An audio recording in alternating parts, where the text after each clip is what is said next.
Siberian হাস্কিরা অবাধ্য হয় না, তারা স্বভাবগতভাবেই স্বাধীনচেতা হয়। সাইবেরিয়ার চুকচি জনজাতির মানুষরা যখন এদের ব্রিড করেছিল, তখন তাদের রিট্রিভার বা শেফার্ডদের মতো মানুষের আদেশ শোনার জন্য নয়, নিজেদের সিদ্ধান্ত নিজেরাই নেওয়ার জন্য ব্রিড করেছিল। হাস্কিদের ডিজাইন করাই হয়েছিল এমন ভাবে যাতে বরফের উপর দিয়ে স্লেজ টানার সময় তারা প্রতিটা ক্রেভাস থেকে শুরু করে গভীর খাদ নিজেরাই সিদ্ধান্ত নিয়ে এড়িয়ে চলতে পারে। তাই আপনি যখন একটি সাইবেরিয়ান হাস্কিকে বলছেন বসো, সে মনে মনে এটাই ভাবছে ভালো বলেছ, ভেবে দেখছি। রিট্রিভার প্রজাতির কুকুররা আপনার প্রতিটি নির্দেশ মানবে আপনাকে খুশি করার জন্য। জার্মান শেফার্ড আপনার বলা প্রতিটা কাজ এমনভাবেই সম্পন্ন করবে যেন তার জন্মই হয়েছে ইউপিএসসি ক্র্যাক করে আইপিএস হওয়ার জন্য।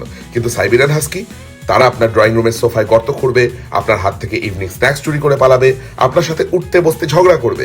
হাস্কিদের আপনি ট্রেনিং দিয়ে কখনোই রিট্রিভার বা শেফার্ড বানাতে পারবেন না।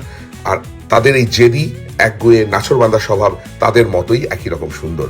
তো আপনার বাড়িতেও যদি এরকম একজন জেদি, একগুঁয়ে আর নাছোড়বান্দা সাইবেরিয়ান হাস্কি থেকে থাকে, তাহলে তার নাম কমেন্ট বক্সে অতি অবশ্যই জানান। আর মিশকার মজার মজার কাণ্ড কারখানা দেখতে অতি অবশ্যই সাবস্ক্রাইব করুন এই চ্যানেল আর প্রেস করে দিন পাশের বেল আইকন। টাটা।